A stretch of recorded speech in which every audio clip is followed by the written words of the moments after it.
Hi, everybody, and welcome to the school committee meeting. Just a couple of things to start. I know people are watching this on Facebook and YouTube. You can type your comments. We'll be able to see your comments and answer them in real time. Mr. Oakley will be joining us in a few minutes. I recognize this is a meeting that has a lot of people who have a lot of different questions, and that's important. One of the questions that's come up repeatedly is why is the school committee meeting remote? So I want to explain that up front. And this is the reason. We're bound by certain guidelines for public meetings. One of the guidelines is that we are only allowed to have so many people at the meeting. Between the 6 members of the school committee, the superintendent, the business manager, our secretary, and Sean, that ends the number of people we can have at a meeting. So in my mind, it doesn't become a public meeting if we can't allow the public to in on it.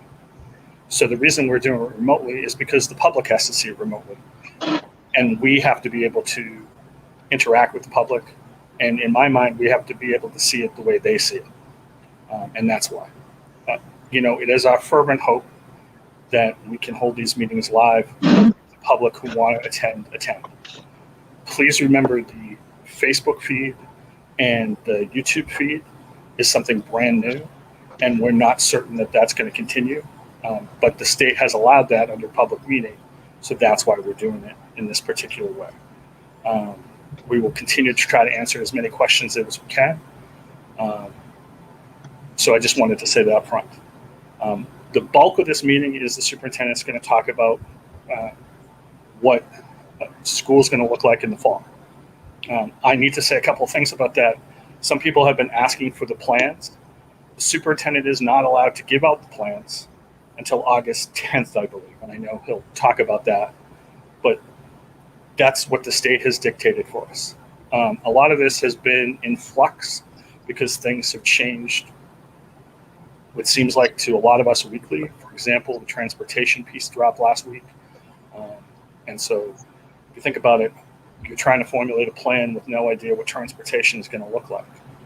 I'm very proud of the administration's handled this whole entire piece. I'm thankful for the school committee for all their encouragement and pieces that they've been through. And I'm thankful for the community and especially the teachers. I know it's hard to not know what your class is going to look like, but we've been in constant contact with the union. We've had a couple of union meetings. We will continue to have union meetings. These pieces have continued this week, in which the commissioner signed a memorandum of understanding with the 3 major unions for the state that start with 10 professional development days. That hadn't been on the table until Tuesday for us, and they've had to add that to the meeting.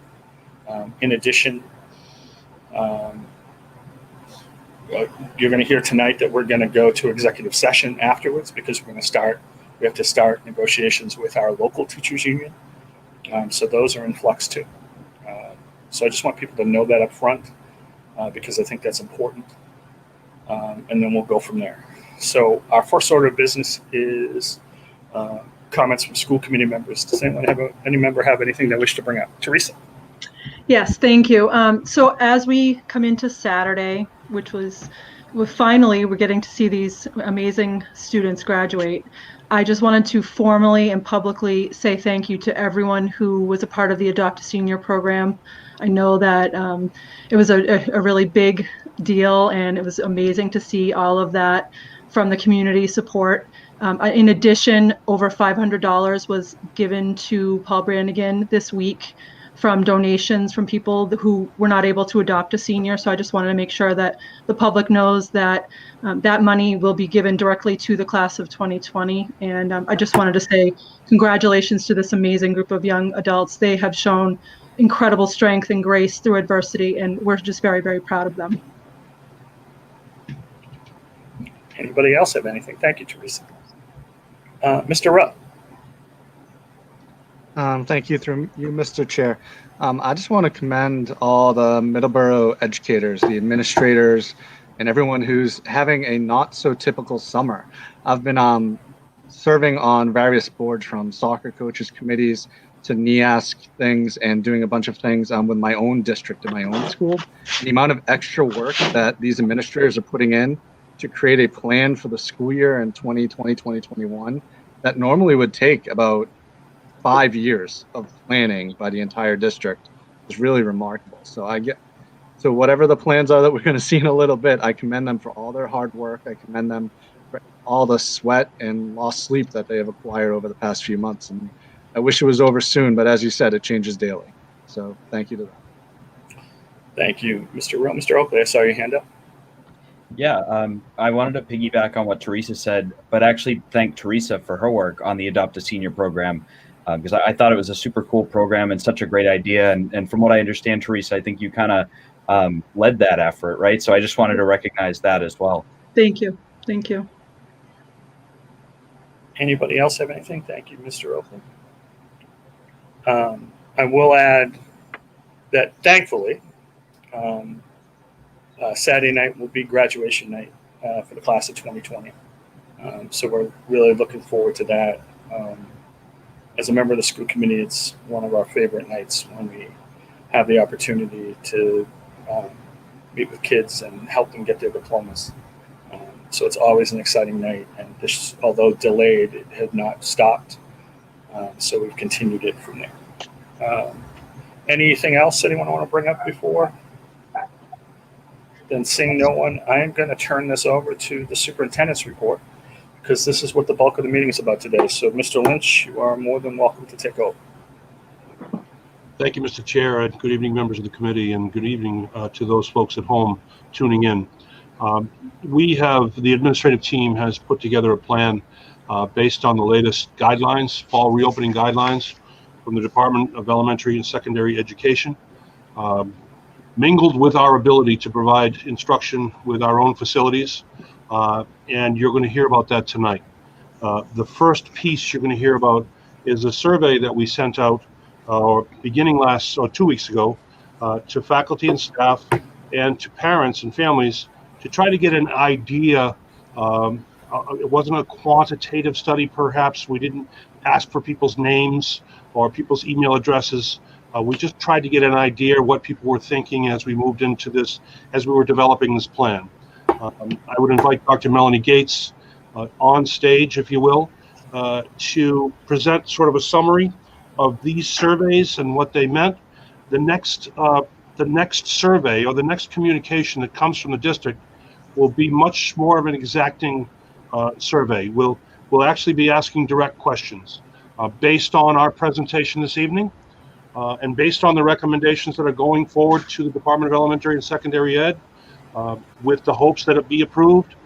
Will you be planning on sending your child back into school, or will you be planning on remote learning? Will be the question.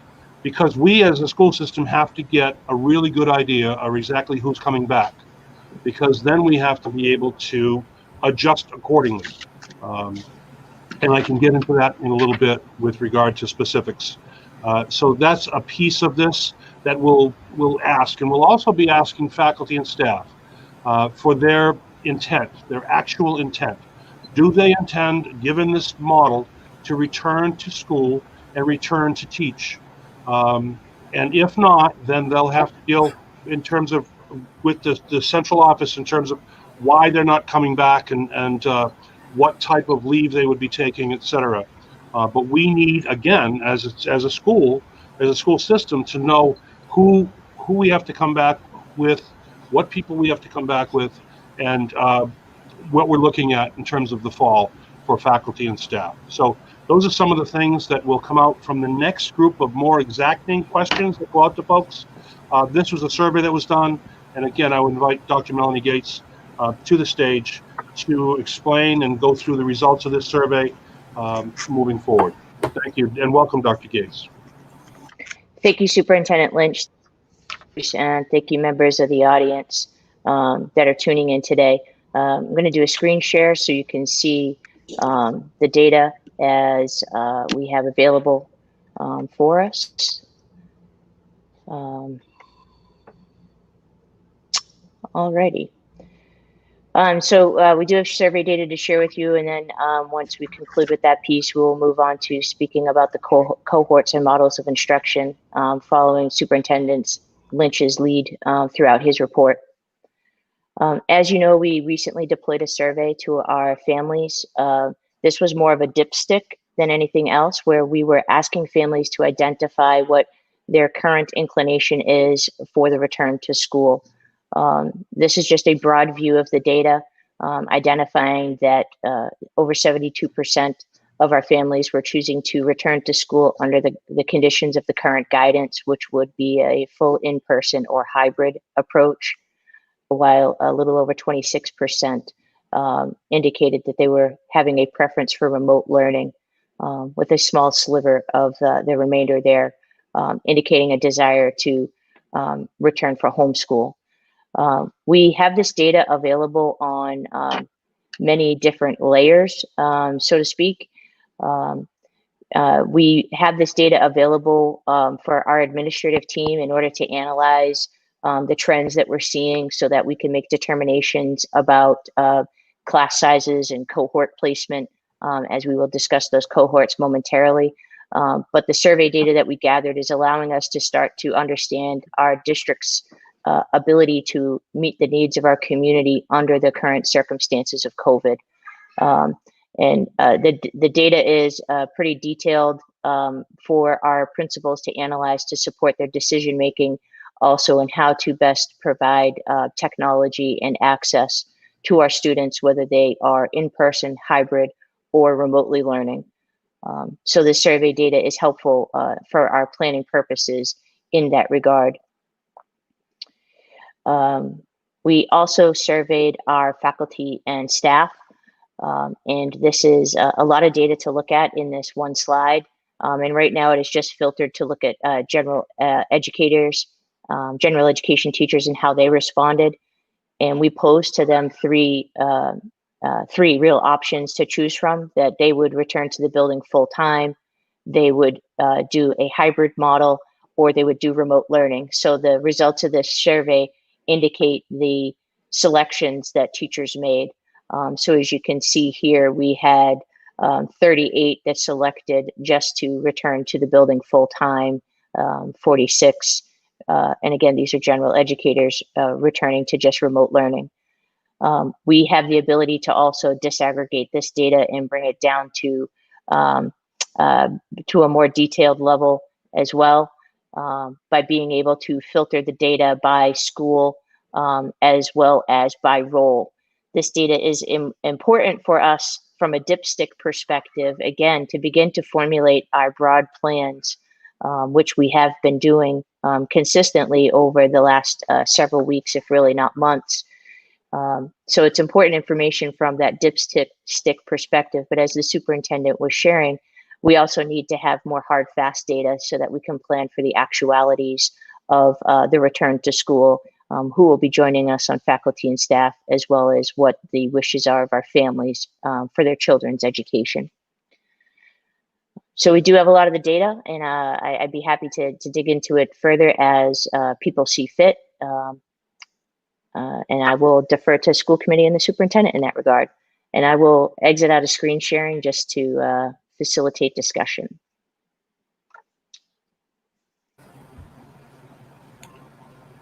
Does anyone have any questions for Melanie before she exits the web? Melanie, thank you. I think the information was really good. It was helpful. I know you and I went over some of that information today. So thank you very much for that. I appreciate that. Anybody else have anything? Then I'll move to you, Brian. Thank you, Mr. Chair and members of the committee. So to continue, there are a number of determining factors in making decisions this summer with regard to fall reopening and what it would look like.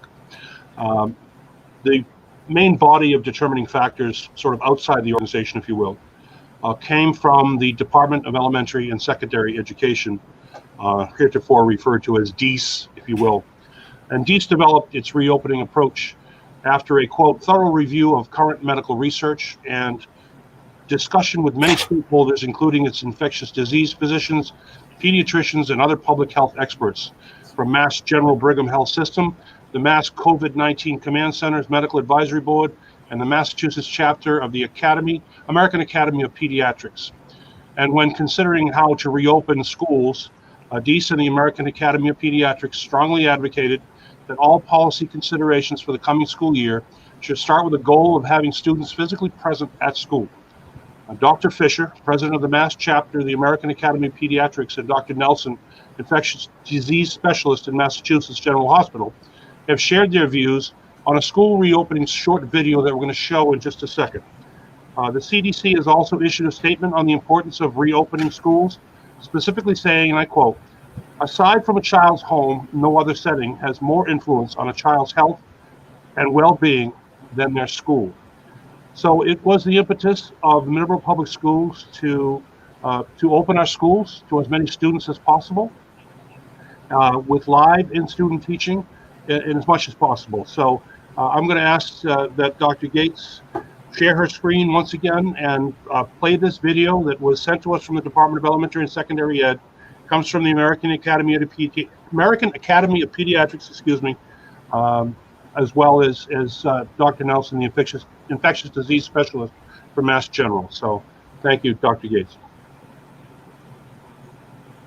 Right, just bear with me one moment, please.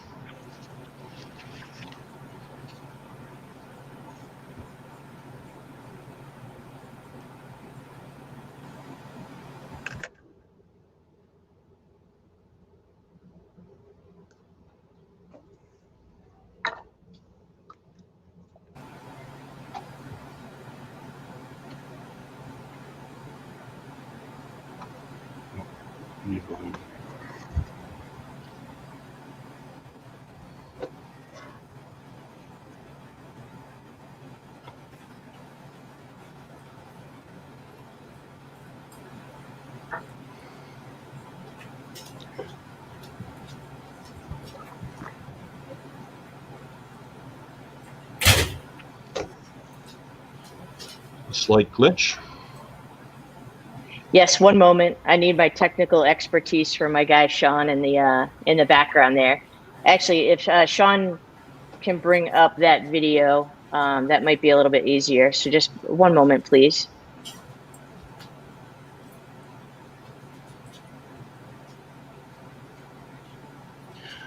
In the meantime, Middleborough High School graduation is scheduled for 6 p.m. this Saturday evening. I just shared with Sean the link, so I hope he's able to access that. There you go. Thank you.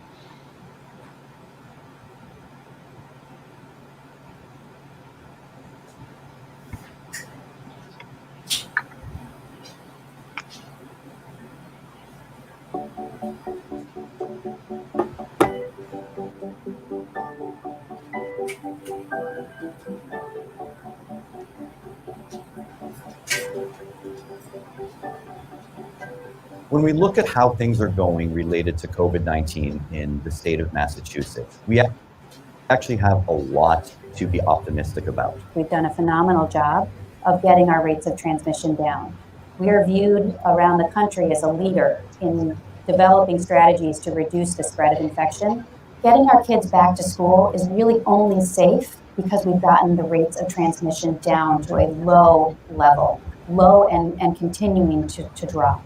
If we were in another state, we'd be having a different conversation. There will be important measures that are going to be implemented at each individual school to make sure that kids stay safe, kids and teachers. One of them will be social distancing. We're going to keep kids apart. We're going to rely heavily on the use of masks, which we know are highly effective at reducing transmission. We're going to rely on hand hygiene. We're going to really require children to be washing their hands or using hand sanitizer frequently over the course of the school day. So one of the most important things that parents and families can do to support safe return to school is ensuring that they're only sending their children to school when they're well.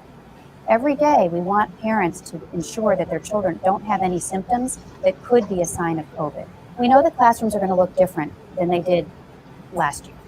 They're going to be configured in a way that's going to maximize the safety to both students and to teachers. The first difference that will be noticed is that the desks are going to be spaced further apart. We know that not every classroom will be able to achieve 6 feet of distancing, and that's safe provided that children who are in those classes, as well as the teachers, are wearing their mask. In addition, they're all going to be facing forward because we know that sideways transmission is rare. And with those strategies in place, distances shorter than 6 feet can still be done safely.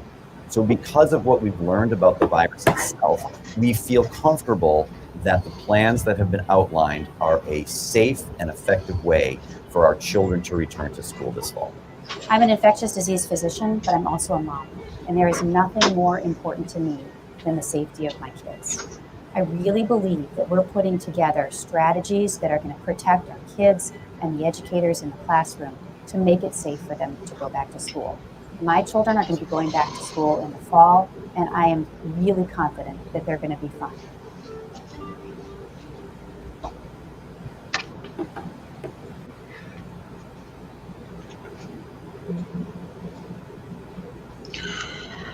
I want to confirm that everybody was able to see that and hear it. Okay. So that is part of the state guidance that came to us, the guidance that we're asked to live by.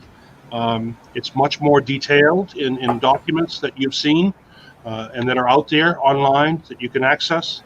But what this does, which is different than the CDC, this reduces the space, the minimum distance between chairs from seat edge to 3 feet if we can't do the 6 feet.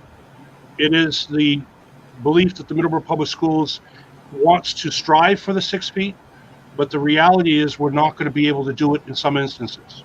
But we are going to strive for the 6 feet. But based on that guidance provided by Mass General and provided by the American Academy of Pediatrics, we will have classrooms that students are closer than 6 feet. But again, we're going to strive. That is one of the guiding factors as a district. Now I want to go from sort of the state guidelines to sort of the limitations we've found through our study here in Middleborough. Number one, we can divide students from between 3, 4, and 5 feet and maybe not 6 feet. However, the minute the mask comes down for a child to eat lunch, we have to go to 6 feet. So we have to have the room to do that. We do not have the room to do that if 100% of our students are in school. The second piece is transportation. We have now learned through transportation guidance sent out last Thursday evening, and we were anticipating this, that our buses, which carry 72, 75, 77, or 83 passengers, can now only carry between 25 and 27 passengers, thus reducing our normal ride time, obviously, by 1/3, basically, or by 2/3. So we're looking at buses that can only carry 25. The traditional buses that are around town, the newer ones, can only carry 25 students. The older buses with the flat nose can carry approximately 27 students. We have three sort of bus routes that go on in the morning. First is the high school, the second is the middle school, the third is the elementary school. Basically what this is saying is that we can only really transport half of our students to school. That's another driver for this. Another driver is space within the building and our ability within the building.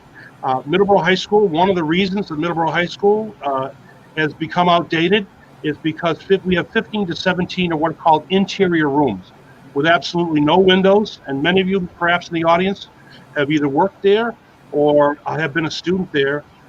You know what those interior rooms are like.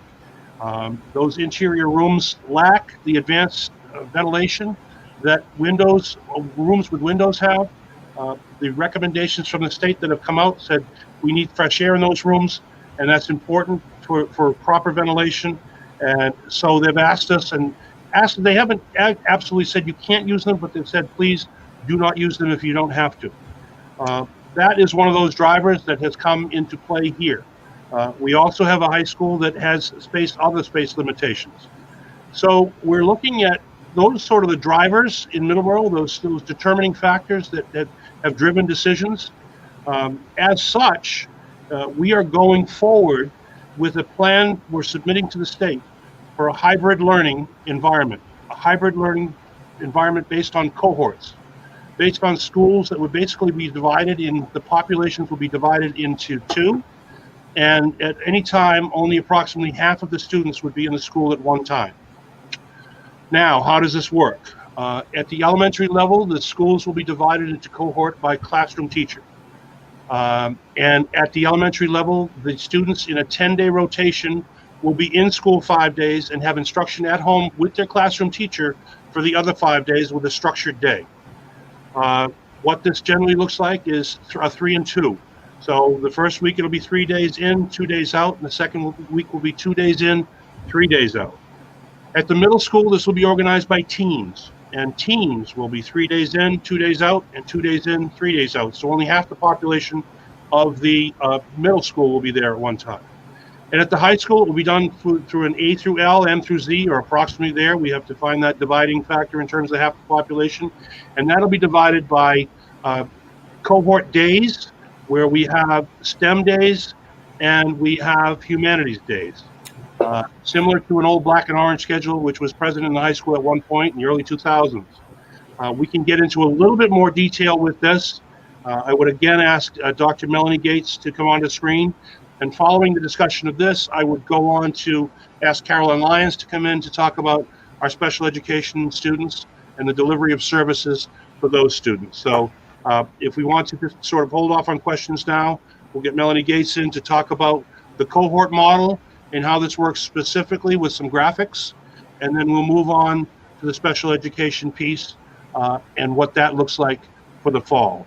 So the general consensus here within the district is that based on our situation with the 6-foot distancing with lunches, with the transportation piece, and with the particular difficulties we have with certain buildings and space, we'll be looking at putting in a hybrid model for the fall reopening, which will start 2 weeks later this year, approximately September 14th, yet to be determined the exact date. But Dr. Gates, please. Thank you again, Superintendent Lynch. I'm going to screen share so people can see the graphics that we've created to help represent our intent with the hybrid learning model.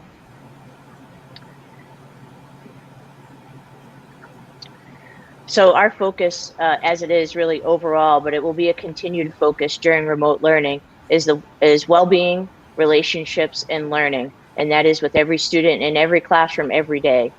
That classroom really has physical boundaries in many instances, but learning is something that should be ongoing no matter where our students, teachers, faculty, and community members are. What we are planning for is 4 cohorts of students. As Mrs. Lyons will share shortly, cohort 1 is representing our high need students. That according to the guidance released by the state, there are certain students that we need to prioritize for in-person learning. So those students will be joining us Monday through Friday for both what we're calling A and B week. Cohorts 2 and 3 represent our hybrid model, where we will be, as the superintendent stated, dividing our students up in an equitable fashion to support the best circumstances for teaching and learning in this hybrid model. So for cohort 2, in A week, students will come to school on Monday and Tuesday for in-person learning, while Wednesday through Friday of A week, they will engage in online learning with their teacher. In B week, for that same cohort, students will again come to school on Monday and Tuesday, but they will also come in person on Wednesday, followed by 2 days of online engagement. While cohort 2 is in that model, cohort 3 is just the opposite, where consistently those students will be participating in online instruction on Monday and Tuesday of week A, and week B will be in person Wednesday through Friday. And then in week B for our 3rd cohort, those students will engage remotely Monday, Tuesday, Wednesday, and be in person Thursday, Friday. We felt that this option of 2 days in, 3 days online, 1 week, and the opposite on the following week would best allow for families to have a more consistent schedule for themselves and their work needs, but also have continuity of learning and interaction in the physical school for our students. We will also have a fourth cohort, which will represent our students who have opted for remote learning only. So we will have all three plans: full in-person for our high need students, hybrid learning for cohorts 2 and 3, and full remote learning going on simultaneously within the district. I'd like to just go into a little greater detail for the high school schedule, because the high school schedule is just so much more complex because of the variability of student schedules. Their schedule will follow that same consistent cohorting model, and will have the same consistency of being in person on certain days and online on the other. The additional step that we're taking for the high school is cohorting our teachers and students via the humanities and STEM subjects. So as you can see in the visual for cohort 2, it has Monday with H in parentheses following it. That means that the students that are in cohort 2 will come in person on Monday, and they will participate in their humanities-based classes on that day. While Tuesday, again, they will be in person, but they will be receiving in-person instruction on for their STEM classes. So to not pay attention to the acronyms, humanities classes are representing English, history, world languages, and physical education, while STEM would represent science, math, technology, and fine arts. This will help our teachers at the high school level focus on in-person instruction with all of their students in their class on one day, and online instruction with their entire class during the online days. So it minimizes the demand upon our teachers to try to do simultaneously in-person and online instruction. That is the overall gist of what we have drafted to date for our full in-person, our largely hybrid model, as well as our full remote model.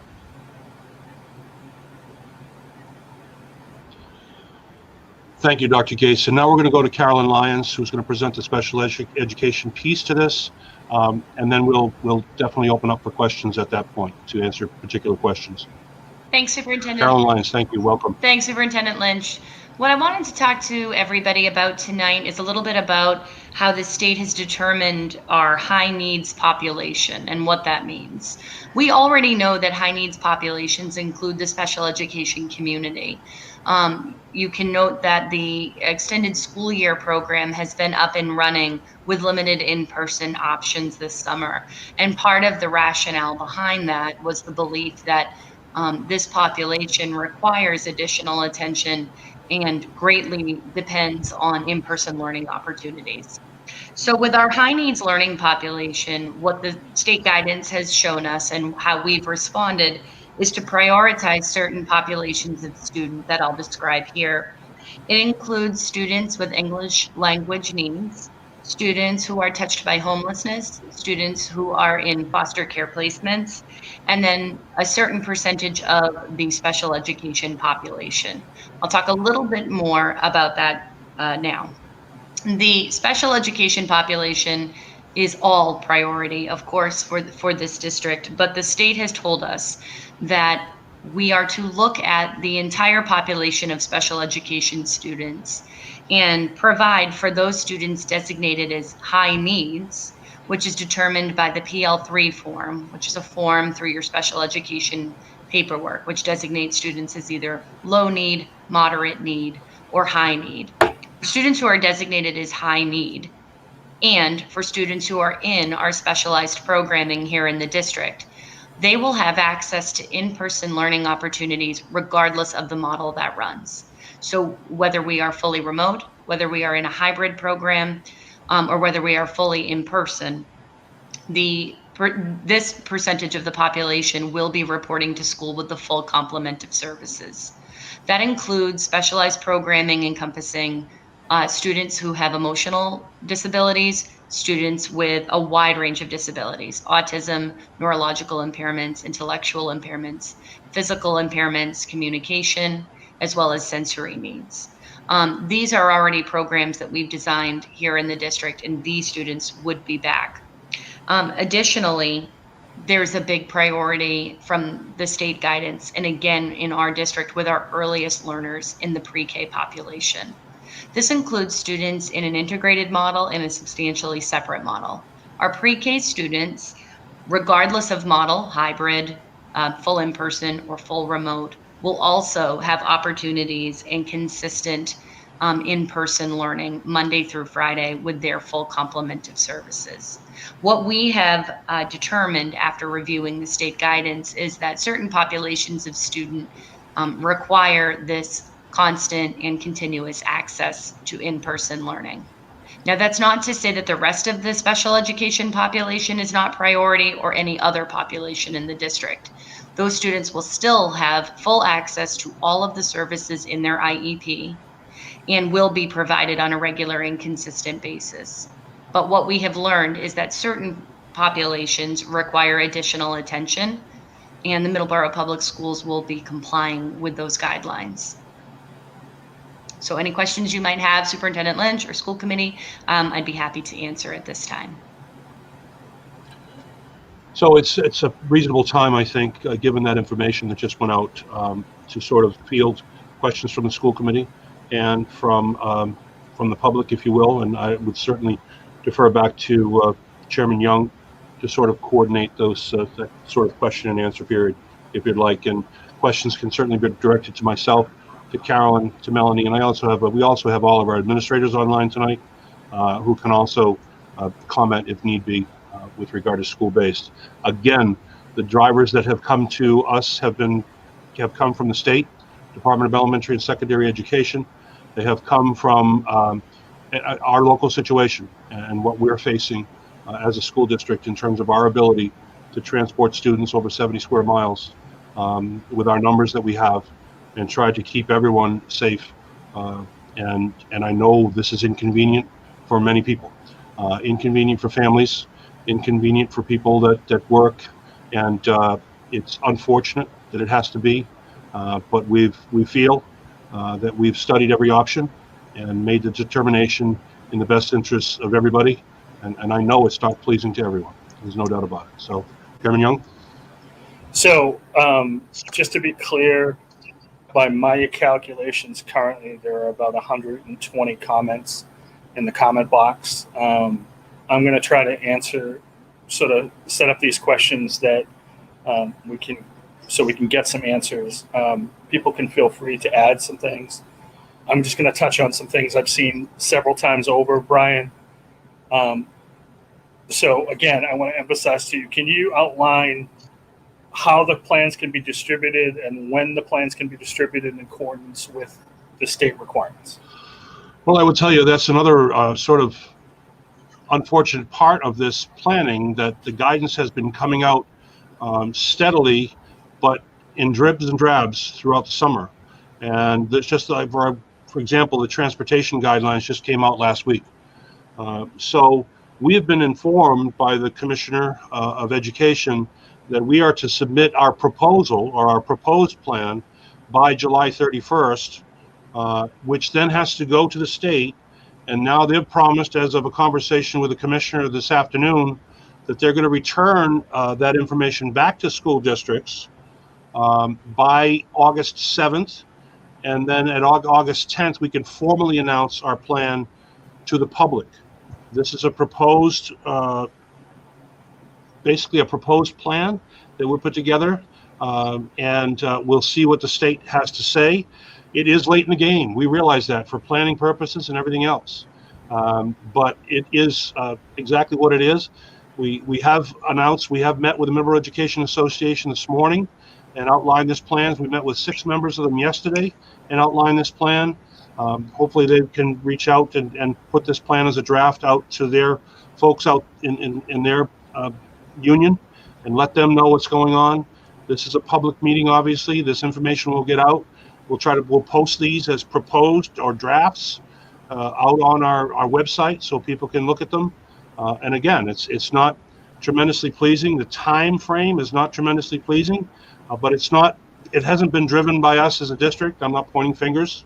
I'm not laying blame. I'm just saying that this has been the procedure throughout the summer, and this is where we're at in that process. And this is for school committee to get a look at this. And we may have a short school committee meeting next week if we need to have a vote on the sort of the final plan.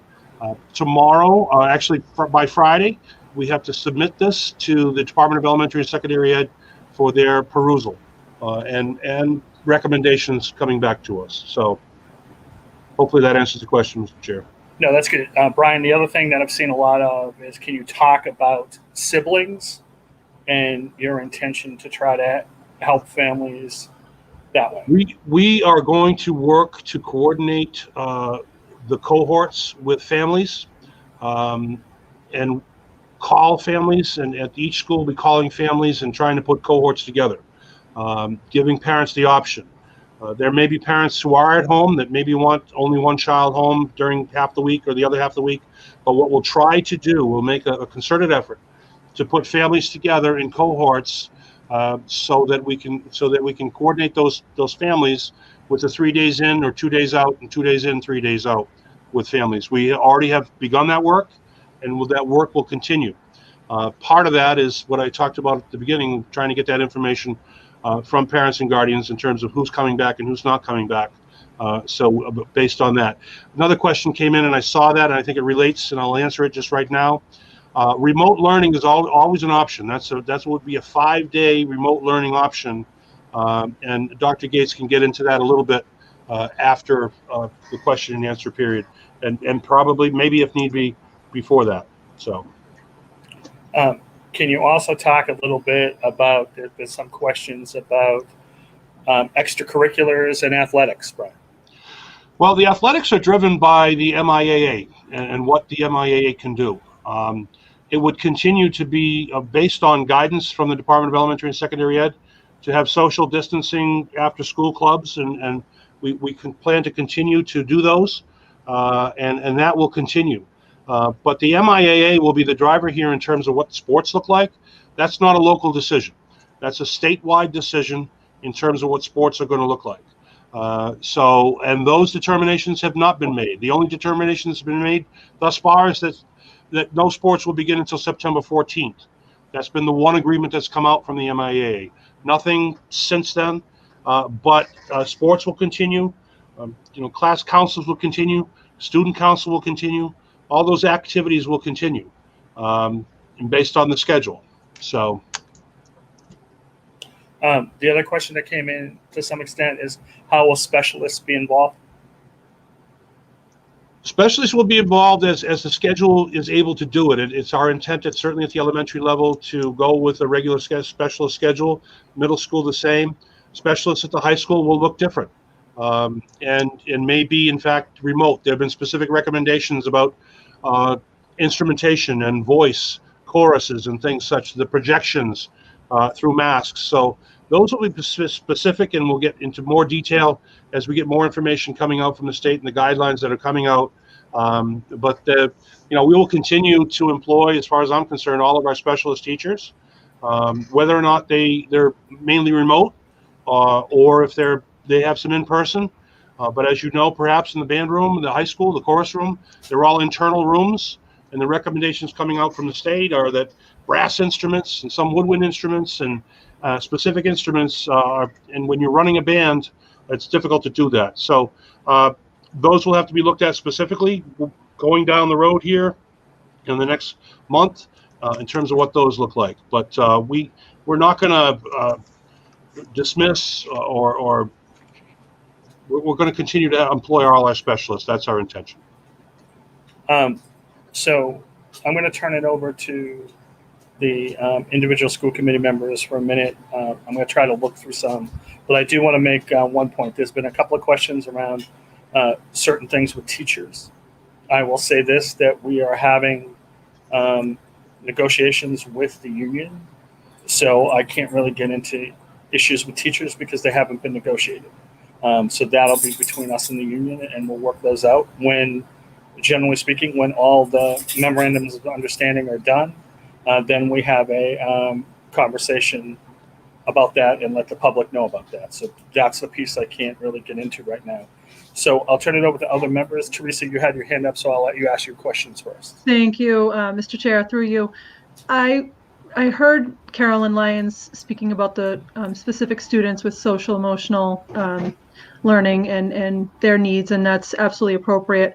My question is, and I'm not sure who can answer this best, but what will we be doing to provide social emotional support for all students, looking at this being somewhat difficult for especially maybe younger children who are getting into school and have some fears around masks? And so what is our plan? I would begin and ask Carolyn Lyons to sort of fill in perhaps a little bit, but we'll continue to work with the Character Strong program, our social emotional piece. We'll continue to work with that. That'll be part of the school day. That will continue certainly at the high school, the middle school. Mrs. Latenda, the new principal at the middle school, has committed to that program and building it in the schedule. We will continue to employ all of our school adjustment counselors and our guidance counselors. So those folks will always be available for students, whether it be small group, one-on-one, counseling at all our school adjustment counselors again will be in place for that individual counseling and group counseling and small counseling. And Carolyn, again, if you want to come up and sort of make Sure. comments that it's our intent to continue and perhaps recognize the fact that we're dealing with even more issues, Teresa, as we move into this year, with the trauma that some students have experienced from the March closure, and trying to sort of make up for lost time with that population that's been adversely affected. I think I can safely say that all of us have been adversely affected by this in some form, shape, or manner. But I would venture to say that young school children who don't have that capacity to understand fully what's happened and what's going on will need that sort of counseling and that adjustment even more so as we move forward. So, Carolyn? Sure. What I can offer here is that this is actually the one piece of the guidance we all predicted. We knew that social and emotional learning would continue to be a significant issue. It's been a major priority here in the Middleborough Public Schools for years, which is why it represents 1/3 of our continuous plan for improvement as a district. It's one of the reasons we run a full complement. It's not just school adjustment counselors and guidance counselors, it's school psychologists. It's additional training that we've provided to our staff over the years. And if you note from the shutdown, even in March, there was a hefty component of reach out to families to determine how families were weathering this, how students were weathering this. And I absolutely anticipate that will continue regardless of model, whether we're fully remote, whether we're hybrid, or whether we're in person. I see this as an area that's only going to continue to persist. And I also forecast that we'll see students present with concerns that perhaps weren't presenting with concerns prior. So what I would say is, as part of any of this plan, any of these 3 plans, families can also expect regular contact through not just teachers, but our entire complement of counselors and staff that are devoted to social and emotional learning in the district.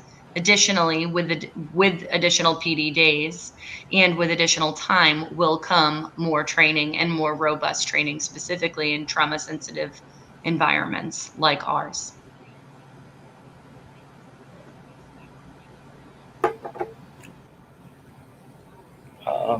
I'm going to ask a couple more questions, and I'll go to another member if that's okay. Brian, can you talk currently about the state of what masks are required and what are strongly recommended? Well, right now, the Department of Elementary and Secondary Ed has said that masks from grades 2 through 12 will be required of all students unless they have medical documentation. Secondly, the masks in pre-K, K, and 1 will be highly recommended and highly encouraged for student wear. And that is the current guidelines. The school committee can make other decisions locally. And students will need to wear masks on buses. That's required. So from the time a student gets on the bus till the time they get off the bus, they should have a mask on. There will be mask breaks integrated into the day. There will be opportunities for students to take masks off. And I know this is an issue in the public, the current public, and it's an issue with individuals. And but it is one of those things that right now it is required. All of the medical people have agreed that the masks slow the spread down considerably and are a real deterrent. And we will continue to utilize the guidance of the state and require that students in 2 through 12 at least are required, and students pre-K, K, and 1 are strongly, highly recommended and strongly encouraged. I would add to that, just so the board and the community knows, again, I believe it was this past week with the commissioner. The commissioner said, and tell me if I'm quoting him incorrectly, Brian, that individual school committees could require full masks in full districts. That's correct. That being said, that discussion could not happen tonight based on where it fell on the agenda and everything like that. But we will be having that discussion because I think it's an important discussion as a school committee since the commissioner has made it up to us. So we will be having that discussion for below grade 2. So I just tell the community that we'll be on the agenda. We'll go from there. Anyone else have other questions? Mr. Rowe. Hi guys. Through Mr. Chair. So far, just a little background. I've been doing this in my own district. I've been part of the task force, and I'm seeing a lot of questions pop up about hybrid learning. And I went into it thinking hybrid learning is like, okay, they go to school wearing a mask for a half day, and then the other half comes in, or it's for a half week or every other week or whatever the district decides. And what I found out is hybrid learning is not like sending your kid to school with a mask and things are normal. The kids have to stay separated. The kids have to be go to the bathroom. We can't have groups of kids in the bathroom. Lots of questions came up, like what happens if there's a fight, or what happens if a kid gets sick, and things like that. And what I found out is DESE has all these procedures coming from the state on what to do in a procedure. For example, I teach in another district. My daughter goes to MKG. If a kid in my district exposes me to COVID, there's a playbook. How do we deal with the kid whose dad was exposed to COVID and then has to, and there's certain procedures. And there's 19 pages of different ways districts have to deal with this, and it's changing daily. One thing with this plan that I understand is my daughter in MKG will be going to school for 3 days, in school, in a mask, separated from her peers by 3 feet or more. And then she will have 2 days at home where she'll be doing remote learning with a remote learning teacher for the next 2 days. And then that schedule will flip on the next week, where she'll be 2 days in school and 3 days remote learning. My question is this. I know, there were the proposals like week by week, or the proposals of every other day, or the proposals of half day. But my thing is, how are we going to disinfect the school between that Tuesday to Wednesday or Wednesday to Thursday, whenever they flip? What is the plan to disinfect the school to make sure that the kids in cohort 1 aren't passing things to cohort 2? Well, my response to that, Greg, is first, I just want to point out the fact that your child, whether it be second grade, whatever grade it is, if your child's in Mrs. Jones' class for Monday, Tuesday, Wednesday, they'll be learning from Mrs. Jones at home on Thursday and Friday. It's not a separate remote teacher.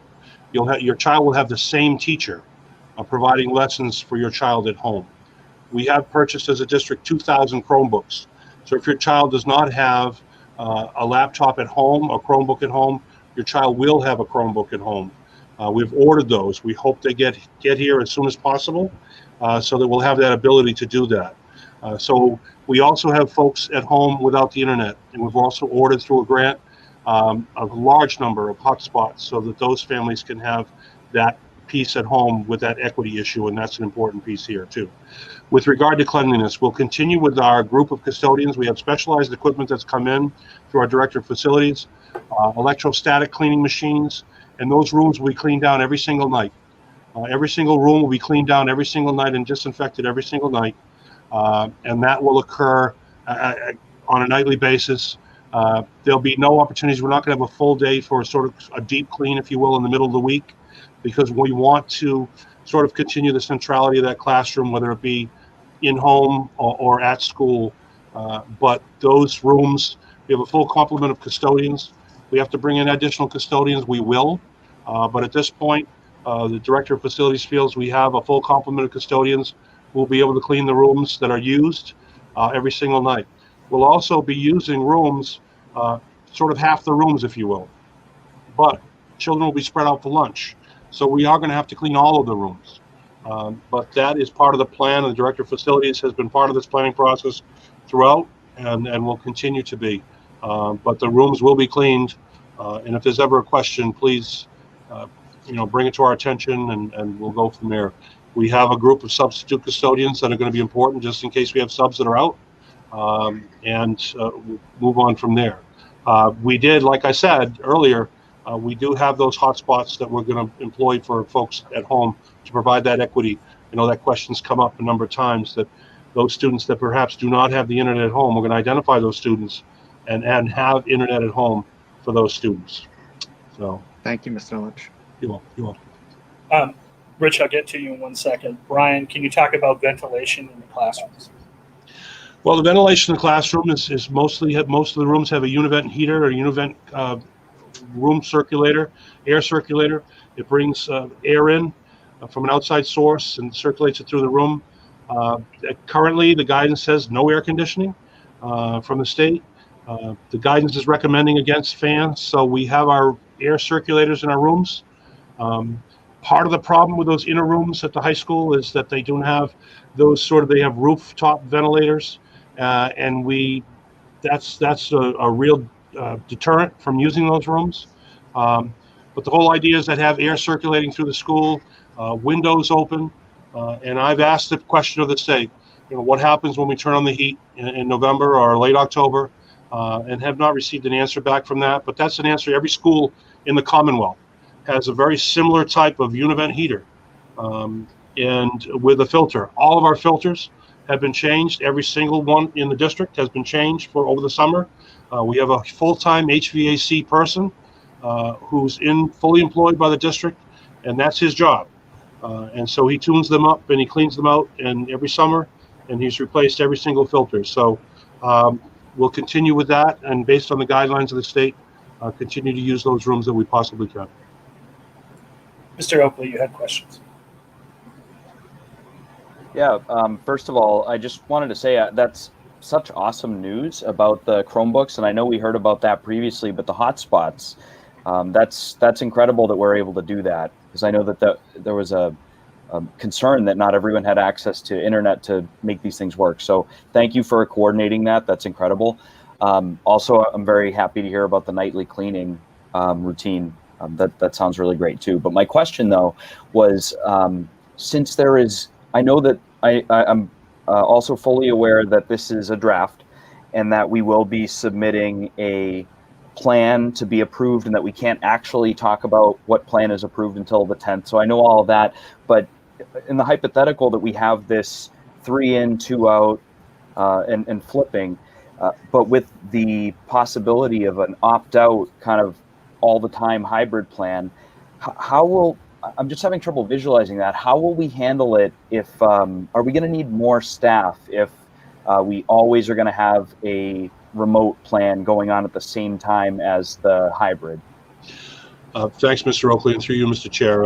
Our plan is that we have numbers indicated through our general survey, and hopefully we'll get additional information that comes in that's going to reduce our population for in-school by the amount of students that have remote learning. When we do that, we'll perhaps be able to consolidate classes so that we will have teachers who will specifically be dealing with remote teaching in our district. We have teachers that currently play different roles within the school department, and we may be utilizing them for remote. But it is our plan to identify a group of remote learning teachers who can help out the folks that have committed to go to remote for the entire year or at least the entire first semester or first trimester, because we'd ask that parents who take the remote option go to at least the first trimester or first half, because all our plans are going to be dependent on that. But there will be remote teachers assigned to remote students, and that's how that would work in this proposal. Okay, thank you very much. Other questions? I just want to make sure. Megan, go right ahead. Thanks, Mr. Chair. Mr. Lynch, can you just talk about what happens when somebody, whether it be a student or a staff member, if they were to test positive? Yeah, there's a particular protocol. We'd have to determine where the person, if the person were in the building, then that person would have to quarantine, obviously. But there are several different protocols that we'll talk about at a future meeting. Rich, I think Greg mentioned them. I know Greg mentioned them. About those specific protocols, we just brought a brand new coordinator of nursing online. She is going through all those recommendations from DEAS, and we're developing a protocol for the district in terms of exactly what's going to happen. There'll be a point at which we potentially have to do school closures if we determine that we have a strain that has gone through the schools. So there's a lot of those that are going to come up, and that will be something that will be at the next meeting. We'll be announcing more about that as we move forward here. Mr. Oakley, go ahead. Sorry, I should have tried to bulk this together, but I just wondered, will we be doing our own contact tracing program through the schools, or will we be using the local health officer to do that?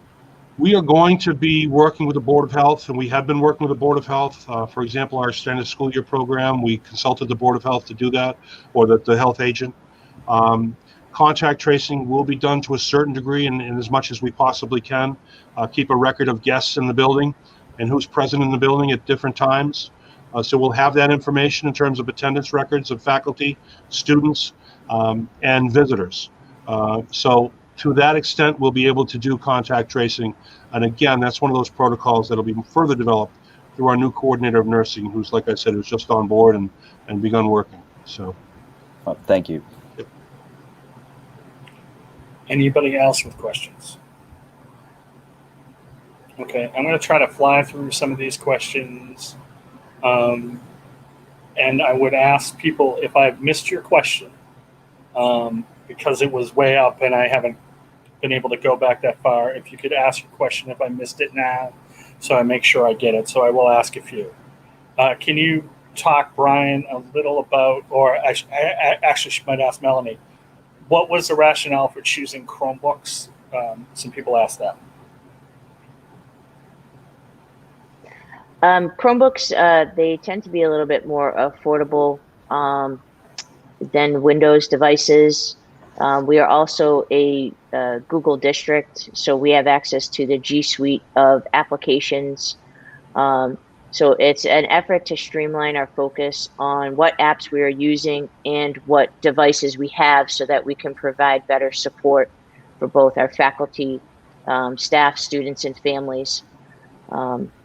So it was really just focused in on that. And Chromebooks really allow us to access the high majority of our curriculum, unless you're talking about specialized technological applications, which even Chromebooks are becoming compatible with, as Mr. Oakley and I have been learning through our work with BorrowBot, that you can even do computer-aided drafting using programs like Onshape. So the Chromebooks do have a lot of utility in that regard, and it's compatible with a lot of the systems that we have currently in district. One question that came up, and I'm probably going to address it to you, Melanie, is this. Can you explain how remote learning in the fall will be different than remote learning was in the springtime? Absolutely. It's the full intention that it is a structured school day. For these remote days to be counting as days of school, it's expected that we adhere to the time on learning requirements. So it will be a structured learning day. Synchronous instruction will be expected. So students will be interacting not just for social emotional check-ins with their teachers, but receiving direct instruction with opportunities for asynchronous engagement with assessments, activities, and the like, with feedback being provided by teachers. So it will be an effort to largely replicate as best we can what happens within the school, within that remote environment.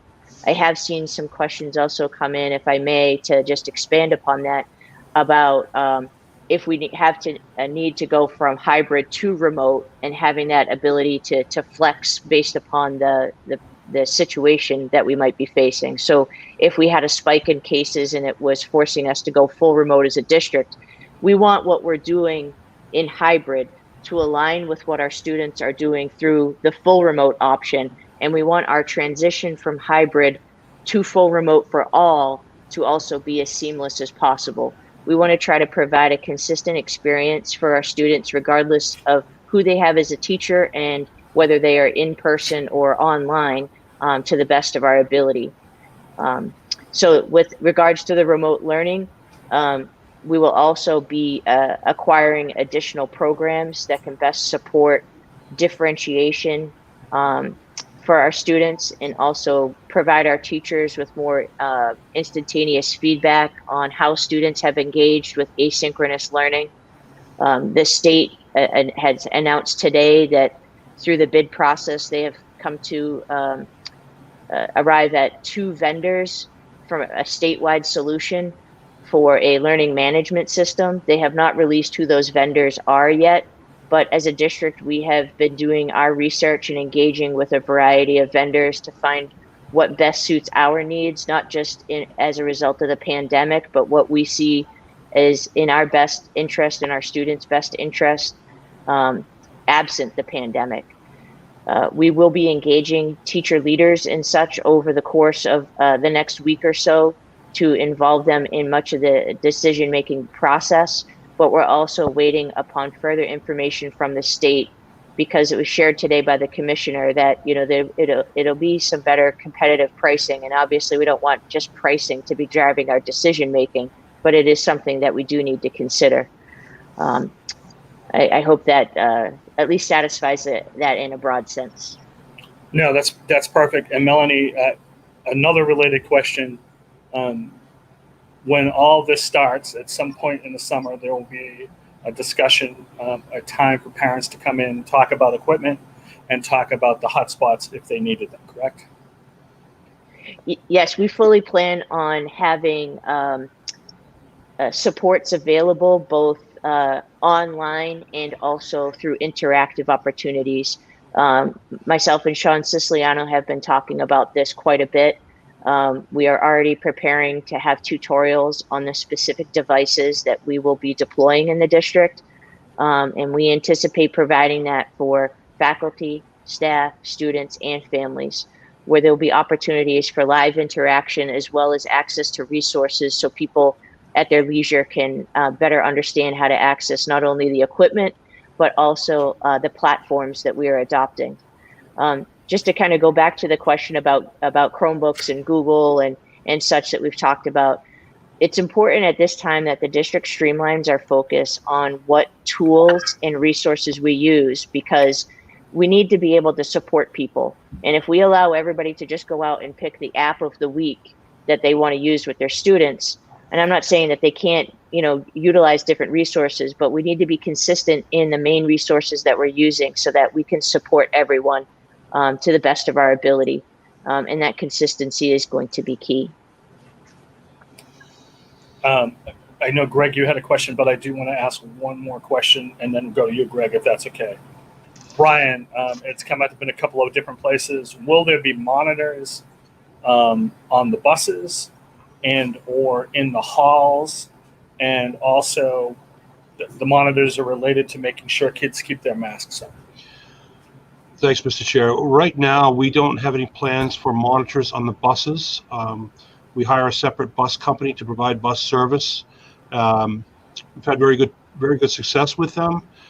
We could always, if need be, try to organize some volunteers. The commissioner suggested volunteers. The reality of hiring monitors for buses is extremely expensive. When we start employing a number of 24 employees or thereabouts for the 24 buses that we have. So the monitors in the hallway would certainly ask our middle school teachers, hopefully our monitors in the hallway. They should be standing in doorways and monitoring what goes on in the hallway. And we certainly have 3 administrators in the building. We also have school adjustment counselors and guidance counselors who work at the school, who have time to perhaps monitor a hallway. So under the supervision and direction, especially at the middle school of Heidi Latenda, that will certainly occur as with the high school. So hiring specific monitors for bus and or hallway would not be something that we would do, but we would rely in school on our own folks to monitor the goings on. Okay, I'm going to ask Greg. I know you had your hand up, so we'll ask your question, then I'll have some more from other people. Thank you, Mr. Chair. One thing I want to state, based on the comments I'm seeing, is that the plan Mr. Lynch and Melanie Gates showed us is for the state submission. It's not like our plan. That plan is going to come later, and I think it was August 10th when we can share our plan. So this is just a submission to the state. It's not the actual plan yet. The 2 questions I have is, can families decide different options for different children? In other words, one child might be better as remote and another child might be hybrid. And when can that be adjusted? In other words, if somebody starts remote or hybrid and they want to change it, when can that be changed? All very good questions.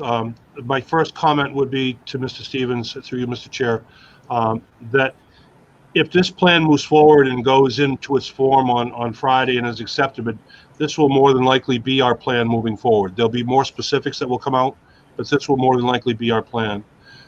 The other question on choice is that parents will always have the choice with regard to what to do with their own children, whether or not they are one child does remote, one child is in school. That's fine. And again, we'll try to align families in as much as we possibly can with the days of the week, and we're going to have administrators reaching out to folks.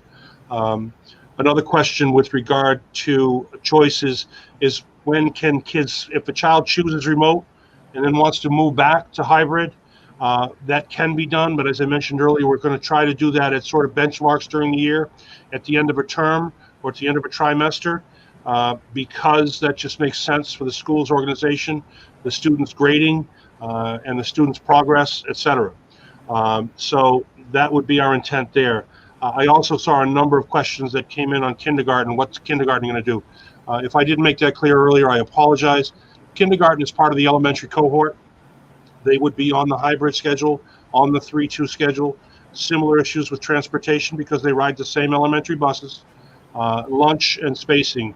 They have bigger classrooms at the MEC, which is wonderful, and so spacing in between students will be to our advantage there. But the reality is we're only going to have half of the students in there at all the time. As Carolyn Lyons pointed out, the preschool program will be a full program. Those students will be in a full program. And we have a number of special needs programs that will be full day, 5-day. The other choice piece that I saw will a parent be able to send a child in 5 days into school. And that's not going to be able to happen. If a child has the hybrid model, it'll be on a 3-2 schedule and a 2-3 schedule. And another question came in about, should it be 5? Would it be better off if we were 5 days in and 5 days out and 5 days in? We try to want to get the continuity of learning, so we see the student every week, or at least part of the week, in person. The students, in effect, will get 5 full days in and 5 full days out, but measured over 2 weeks. And I understand. I have a child myself in the 6th grade. I understand that this is going to be challenging for folks. It's going to be challenging for my family. But we need to, it's something we need to do, unfortunately, under the circumstances. Greg, go right ahead. I'm going to ask. Sorry, just one more question. Sure. Yep, just one more question. Can we go to a little detail about how lunches would work at the school level? Lunches will be in the classroom, Mr. Stevens. So lunches will be delivered to the classroom, and students will be eating in the classroom. And once those masks come down, it may not be the classroom. It may be an area that's larger. Some may be the cafeteria. Some may be the gym spread out. But we have to maintain 6 feet in between students. For some, it might be a double room where we ask the teacher and the ESP or whoever's covering to make sure we have supervision, but those students would be 6 feet apart. And that was part of the problem with having our full students in, was that spacing that's required at lunchtime. But that will be done at 6 foot distance when those masks come down. Another question about that related to that was recess. We'll try to maintain breaks and outside breaks as much as we can, but we need to maintain social distancing out of recess also. Kids are kids. Kids want to be together. Kids want to play tag. Kids want to play hide and seek. Kids want to play games. Kids want to high five. Kids want to do all those things that kids do.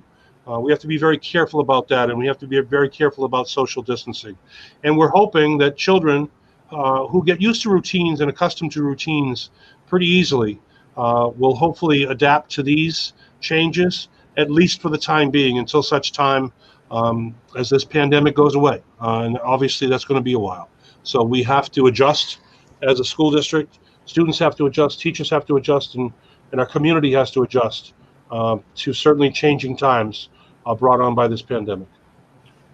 All right, so I'm going to go back to some other questions, and then I'll go to anybody else who has questions again. Brian, will specialist staff be consulted, for example, whether music ensembles will be remote or in person? Well, Mr. Chair, as mentioned earlier, that there are certain guidelines that have come out from the state with regard to instrumental groups, and those will be used as a guideline.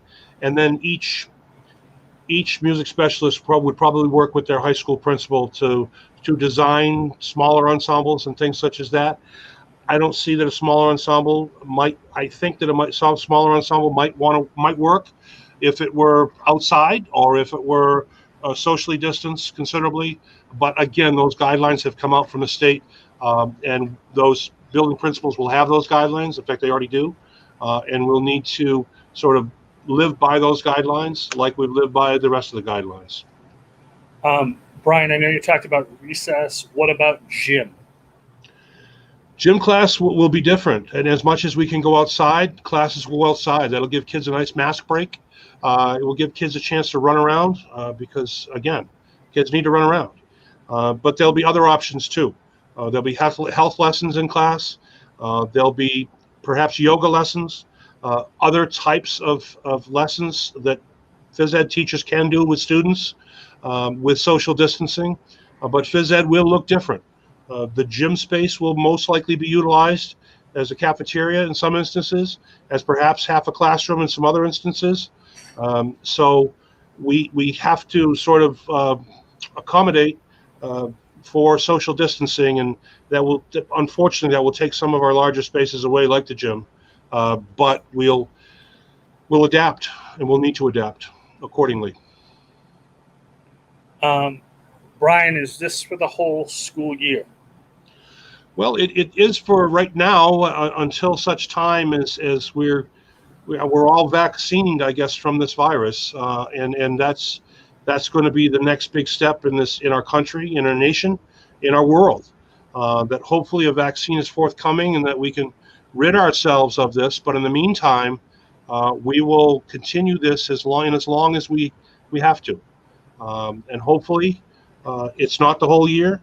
Hopefully, maybe it ends this at 1 year. But ultimately, it may last even longer. I hate to even say that, but it's not. To me, it's not. This is not in the best interest of everybody, especially kids, faculty, staff, parents, everyone. Again, but it is what we're doing under the circumstances. Brian, do you have a goal or a max class size? Well, we are maxed out by the fact that how many students we can fit in a room using that 3 foot distancing, seat to seat, edge to edge. But we will utilize all of the larger spaces. With the school reduced in half, we will have areas that are available to us in other teams at the middle school, in other rooms at the elementary school, so the students can really spread out. So that's our hope. So like I said earlier about that 3 foot required distancing, we're going to try to spread out and as much as we can with 6 feet. We've told the teachers that. We're going to try to do that as much as possible. Unfortunately, we can't be held to that right now, only because we're going to go by the state guidelines, which say 3 feet. But we'll do as much as we can to keep kids social distancing up to 6 feet, because we know the further away, the better. But yes. Do you have a concern with adults wearing their masks? Adults in school will need to wear their masks. Any adult who visits and any adult who works in the school will need to wear their mask unless they have some medically documented reason not to wear their mask. And in that case, they maybe have to wear a shield or do remote teaching. So that will be something we'll take on an individual case-by-case basis. But anyone who visits the school will have to wear a mask. Any teacher, any volunteer in a classroom will have to wear their mask. And any faculty member who's teaching in front of students and working with the classroom will have to wear a mask. Clearly, this is going to require extra custodial supplies and maybe even some more custodial time. Where does that extra money come from, Brian? Well, we have done a lot of purchasing. We're going to purchase as much as $100,000 already of personal protection equipment. We've bought electrostatic machines throughout the district, which is a disinfectant sprayer that's 99.99, and it sprays the entire area and disinfects the entire area. Every school will be outfitted with one of those, and we have multiple already in the district. We don't know if we'll need extra custodial time. It looks like we don't at this point. That's the recommendation of the Director of Facilities. But if we do, we will. And who pays for that? Anything that's COVID related, we can claim. Currently through Plymouth County, they have a $90 million balance. We're going to put in for reimbursement for our Chromebooks through them. We're going to put in for alternate desks that we had to buy, upwards of almost 1,100 desks that we had to buy because we have classrooms that are set up as child-centered classrooms at the elementary level, with kidney tables and circular tables and tables that kids can work together face-to-face. We can no longer do that face-to-face work. So we had to purchase desks that set up the old classroom, which are the 5x5 and the row straight ahead, looking face forward. And so we had to buy upwards of 1,100 student desks. And those are for all of our elementary. Our high school, we're all set with desks. But those are for all our elementary, including kindergarten, first, second, third, fourth, fifth, up through middle school. Every one of those schools are getting additional desks that are actually pretty cool desks, geometrically shaped so that in the future they can be put in groups of 3, 4, or 6 to form small tables. And I think teachers might be pleased with this furniture because it's pretty nice.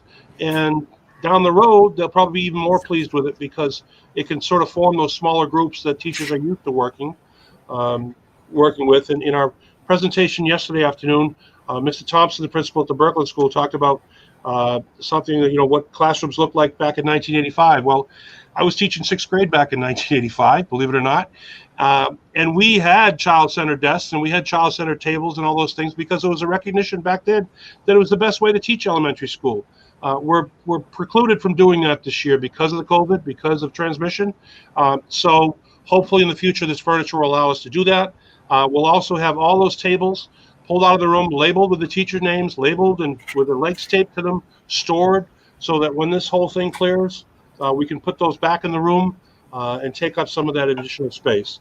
Class size is our averages are low. We're fortunate in a district that has lower class size, and we're pleased with that. We have a schedule at the middle school that's being developed to lower class sizes. So we're looking forward to that also. So I guess that answers the question, I hope, Mr. Chair. That's great. Brian, one more question, and I'll see if anybody else in the committee has a question. Will parents who are sharing child caring responsibilities with other families be able to ask to be placed together? We are going to make all efforts to be accommodating to those folks. We promise to do that. That'll be done with building level principals. So as we move forward with this plan, if you have issues with that and you'd like to have those issues addressed through the building principals, you can do that. I would advise and I would ask perhaps one of the elementary principals to come on stage with me, but I would to explain sort of how this is going to work. But I'm sorry. Oh, my screen just went blank, so I apologize for that. We're going to try to be as accommodating as possible with families first, and then with groups second. We have no promises with that regard. Childcare centers, I'm sure, are going to be asking about that too. So that being said, I would certainly invite Mr. Thompson, if he's available, to come on up and maybe expand on that. He's on the way. He's still in his dressing room.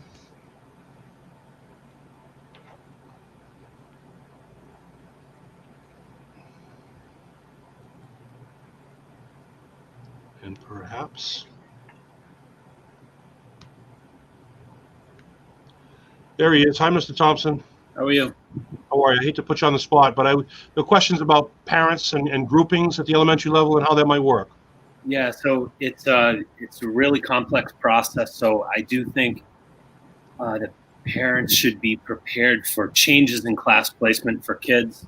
We are starting off doing our best to try to get kids in the same cohort. And as we go through the list and start creating the schedule, it's really complex to get all the kids who have siblings off at the same time. We're also trying to coordinate with the middle school and the high school as well.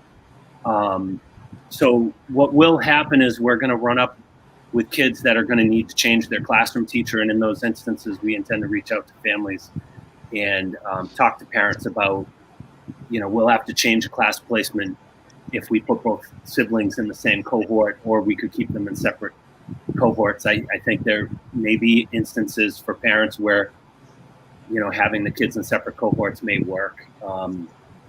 But as Mr. Lynch said, we're just going to do our best to be accommodating to parents. And I hope people understand this isn't something that any of us signed up for either. And reading the comments, and I know there's a lot of frustration about the plan. And as Mr. Lynch said, there is no ideal situation. It's just tough. We're trying to make the best of a difficult situation and come up with a schedule that we thought works best. We think it's really important for kids to have their teacher. So the plan is that kids will be with the teacher that we had said they would have at the end of the year, although there will be changes to that.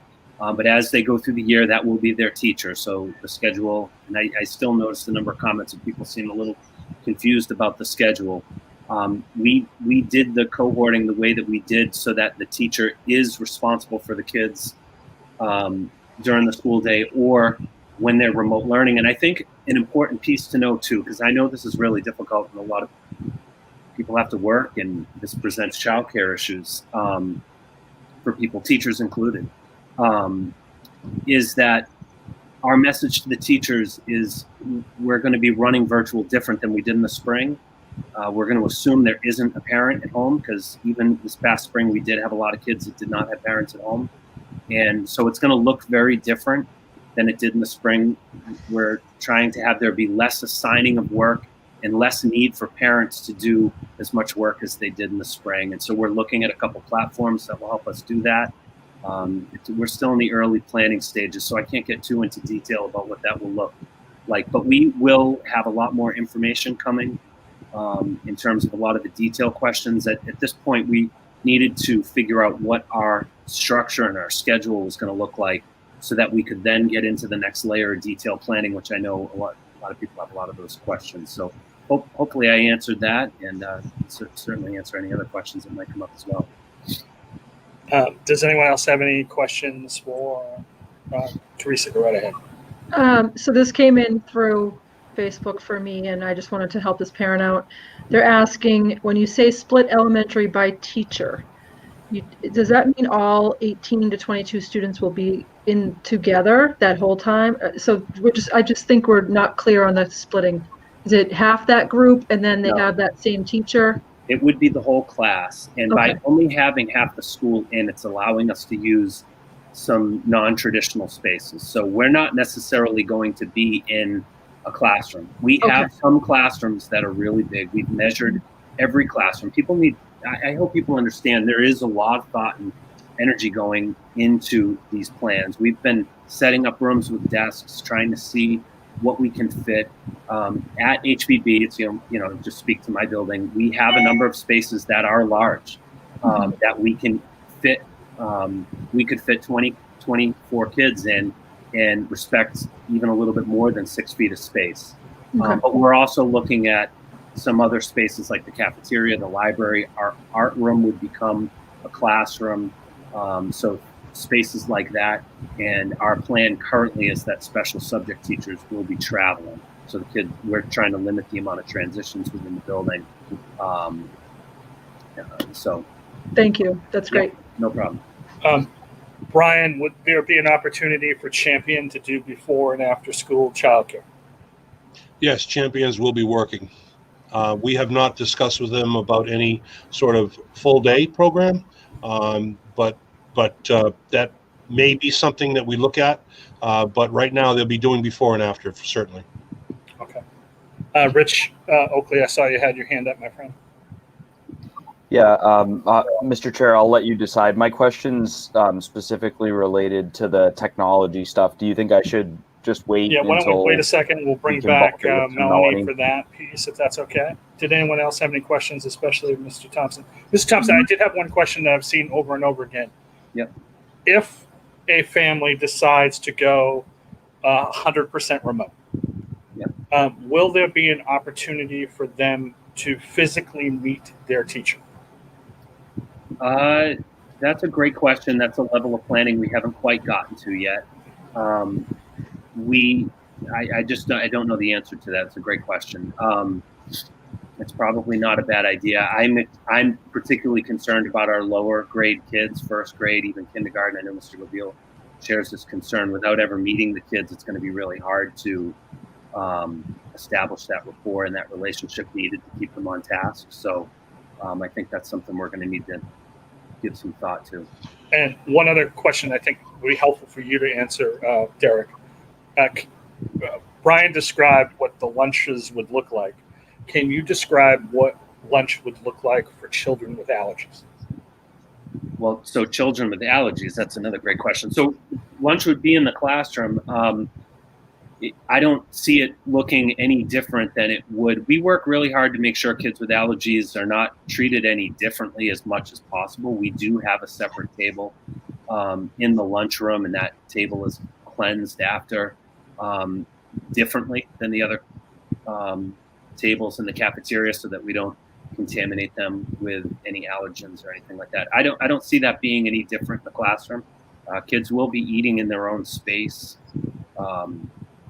And we will certainly be taking measures. We spend a lot of time thinking and talking about making sure our kids with allergies are kept safe. So I'm meeting with my teachers next Wednesday, all my teacher leaders. So we're going to be getting into some of the real nitty gritty details of this plan and mapping some of these kinds of things out, including, transitions, exactly what our protocols are going to be for making sure we don't have too many classrooms moving at the same time at certain key times of the day, arrival, dismissal, all of those kinds of things. So those are still to be determined. I have thoughts on them, but I want to vet those through with my teachers first. So, and I know the other building principals are doing the same.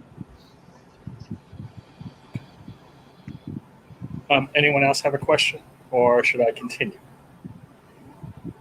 Okay, I'll continue. So, Brian, are we limiting transitions at the middle school / high school level? Well, we'll have basically some traffic patterns set up, but there'll still be some movement at the high school from class to class, and that will continue. The middle school will be set up in teams, so that will be minimal. The travel will be minimal at the middle school. Not a lot of sort of general hallway work with those teams. If you have a child that's gone to the middle school, they're set up in sort of pods, if you will, or teams, and those children move from room to room. We'll try to keep them in homerooms and go from there. With regard to any type of cleaning that needs to go on, will go on at night. But I know that Mrs. Latender is working on details of those plans with regard to exactly how that works. And if we want specifics on the middle school, I can certainly call Mrs. Latender up and have her come up onto the screen, because I know she's watching.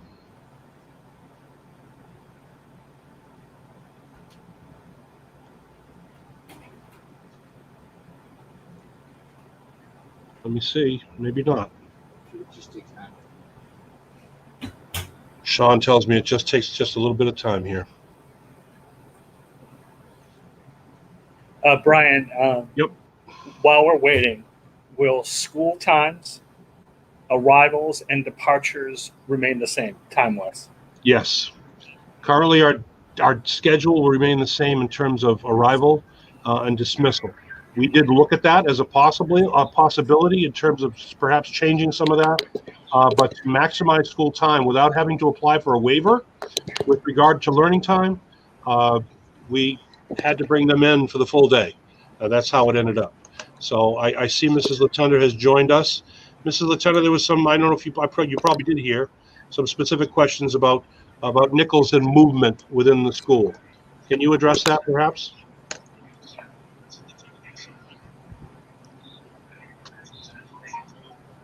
I'm not sure if she heard me.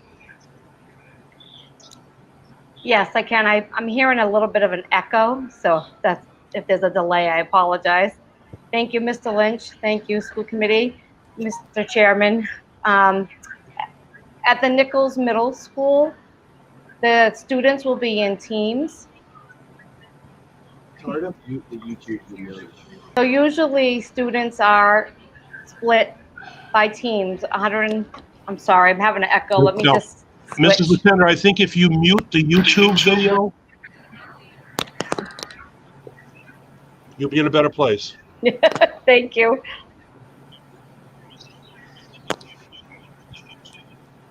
I'm doing that now.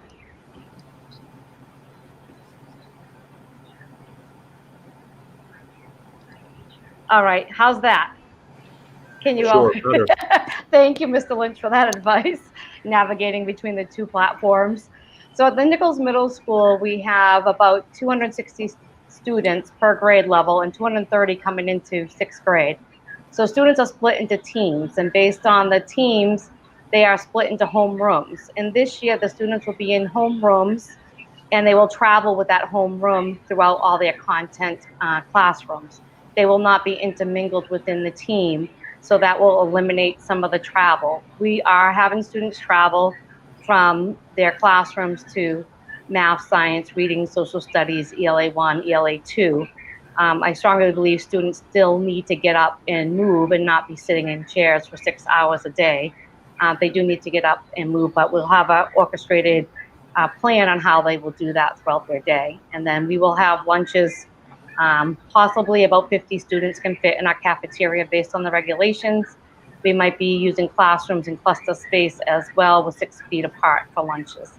So we are fortunate at Nichols Middle School that we do have space to use to spread students out, and one team will attend at a time. So that means in 7th grade, there'll be one team on Monday, Tuesday, another team, the opposite team will attend on Thursday, Friday with the alternating Wednesday. So that gives us plenty of space within each floor and each grade level to spread out as needed. Thank you, Mrs. Latender. Brian, somebody asked a specific question about grading for the high school, but could you talk a little about grading in general and maybe a little specifically about the high school? The question was, will grading be consistent with all towns in Mass, or will each town determine their own grading system? Well, grading as in grading of subjects? Yes, you're grading work in the classroom. Marks? Yeah, what we will do is we'll have our own grading system in our own community, much like we've always had. And that will continue to be based on our standards. And we have some standards-based reporting at the elementary level and subject level grades at the middle and high school. So that will continue as it has. Actually, with the closure in March, April, May, June, things got a little bit different there with credit, no credit, and grade, no grade. But we'll be back to a fully graded system come the fall. That is part of the reopening and part of the impetus on part of the district to get back to as normal a schedule as we possibly can. Brian, a question that came up that's clearly something you and I have talked about for a long time, but I haven't seen it this way, so I'll bring it up. I wonder if lunches will be provided for the days that some of our free lunch eligible children are at home. Well, that's certainly part of something that we will work on for the plan. If we had students in need who would be at home, and we had a system whereby we could get parents, somebody there to pick up lunches, those would certainly be available to people and to families. No doubt about it. We would continue that. We will continue that. What that looks like and where that's based may change from this year with regard to traffic patterns and buildings, but it will be something that will be in place just to a certain degree, and it will be available. Question about the preschool. Will pre-K students be screened? And when will students be contacted if they are attending the pre-K? Yeah. Hi, Carol. Hi, I can answer that question. Thank you. So the pre-K process, I'm happy to report, has proceeded despite the shutdown mode. We mobilized, actually prior to the shutdown, all pre-K applicants were sent a letter in February notifying them of their number. There were students that were waitlisted due to the number of applicants. In March, we had a virtual orientation process. And I am happy to tell you that we are about to begin the screening process of the initial applicants, starting this Friday, July 31st, and continuing for the next 3 Fridays. So what happens there is that we will be screening in a one-to-one sanitized environment and assessing after that point in time. So depending on where the child is on the list, either they are scheduled to be screened in the next 3 weeks, or they are a child who is on the wait list. And until we conduct the screening of the first round, the first 3 rounds ultimately, then we would assess whether or not we had a continuing need for age-appropriate models in our pre-K program. But I'm very happy and proud to tell you that this process has proceeded and will be starting this week. Caroline, since you're here, I have 2 additional questions for you. Sure. The first being, what about children who are on IEPs?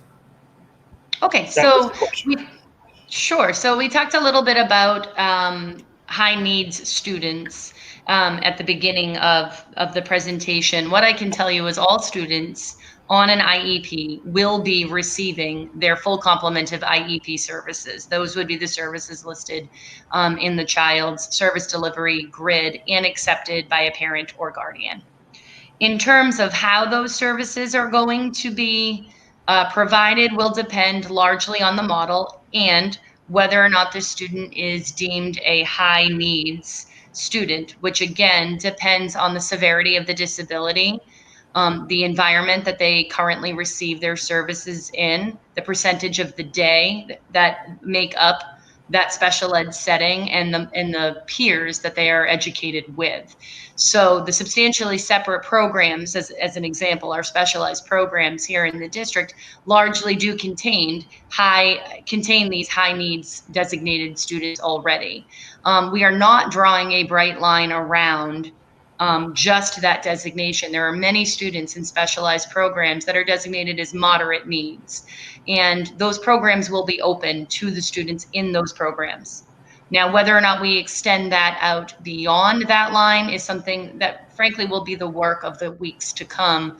Very earnestly, not every student can receive in-person opportunities because many, if not the overwhelming majority of special ed students are included in general ed settings that wouldn't be up and running in, say, an entirely remote context.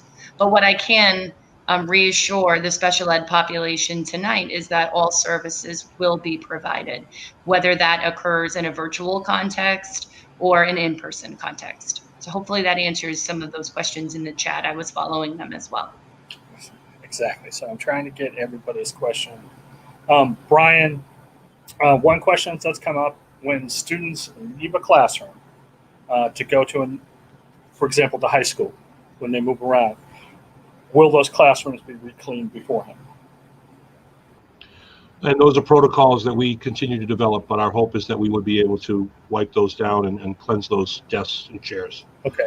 When that happens. And given the way you were splitting up the schools to allow half in at each time, will everybody be able to take a bus who is eligible for a bus? At this point, we believe that is the case. The closer people are to school, there may be a line we have to draw if we get to the point where we have buses that go over 26 or 27 and have to readjust the routes.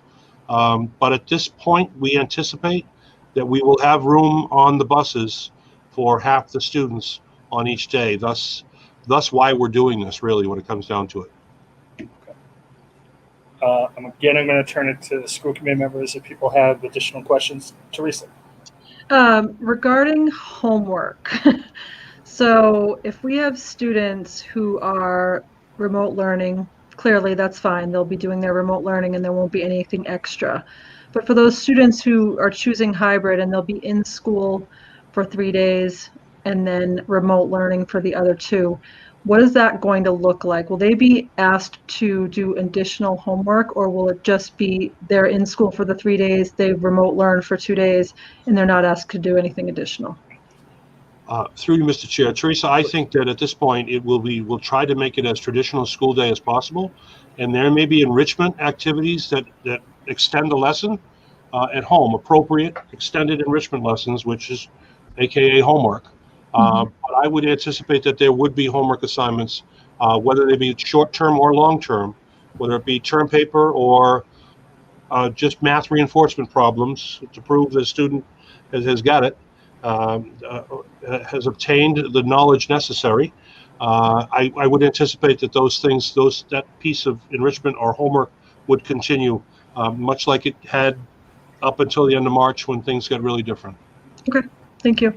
Yep. Any school committee members have additional questions? Mr. Rudd. Thank you. Through you, Mr. Chair. Mr. Lynch, with everything we've heard tonight, and it's kind of a first viewing of a very complicated and detailed process that's still a work in progress. What do you think when it comes down to it, we want to go hybrid, but is it the school committee or the state or the federal government? Who actually says you have to go this way? Is it the community's decision? The state provides the guidelines. The state provides the framework under which we can work. Then we are to design the plan. The commissioner today said that he would like school committees to approve these as they come back to the districts. He would like them to endorse or approve each of these plans. I would say, as I mentioned earlier, this plan in Middleborough is we've worked on this pretty much all summer through the last couple of 2-3 months. And right now, under the circumstances, this is the design for Middleborough, whether or not it gets tweaked or not. And there's some suggestions and ideas that have been brought up tonight that will help with that and will continue to help with that. We had comments and suggestions that were made yesterday. We had comments and suggestions that were made this morning by the Teachers Association about certain factors that we perhaps didn't consider fully, and we'll continue to refine those. But this is the plan moving forward. But ultimately, school committee approves, local school committee approves, but the plan has to contain all of those determining factors that the state requires. That's why it has to be submitted by Friday so that they can review and then return it to us by August 7th, hopefully sooner than that. And then we can move on from there. But August 7th then August 10th is the next one. So, and we hope that we get that information back from the state sooner than later. Does that answer your question, Mr. Rowe? Thank you. Other questions? Thank you. So Teresa, go ahead. Sorry, just so much coming up. Regarding the remote learning day, obviously I know this is a work in progress and I'm sure you may not have a full comprehensive answer, Mr. Lynch, but do they anticipate that looking like a full 6-hour school day, or would it be sort of a morning session, break for lunch, afternoon session? I'm just trying to get an idea of what that remote day might look like. Thank you. And we have designed a couple of schedules, but it will look as much like a school day as we possibly can. It will be a structured day.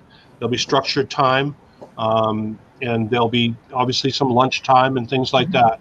But it will be as structured as we could possibly make it. But folks doing remote learning should anticipate a remote teacher and a remote setup and a remote structured day. Great, thank you. So here's what I'm going to do at this point. We're going to move on our agenda because we have a couple more things and we have an executive session. Just to recap for people, and Brian, you can tell me if I'm wrong at any point, and please do. You will submit this plan to DESE tomorrow, or by the end of the week, excuse me.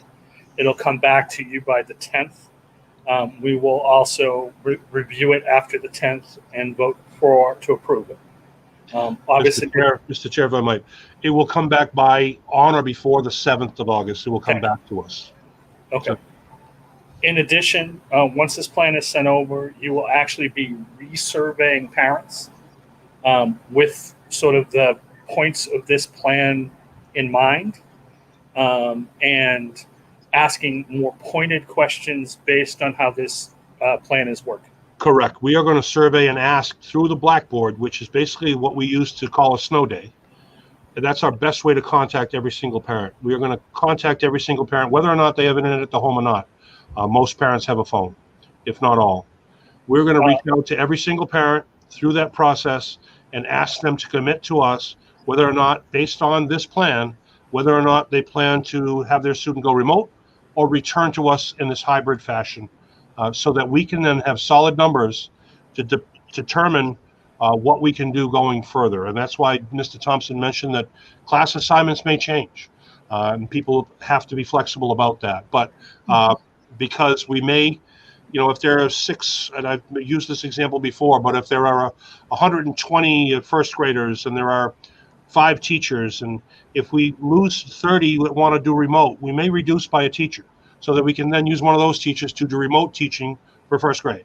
So that's what we're looking at in terms of the next step and how this looks. So, hold on one second, Rich, because I do want to go over a couple more things.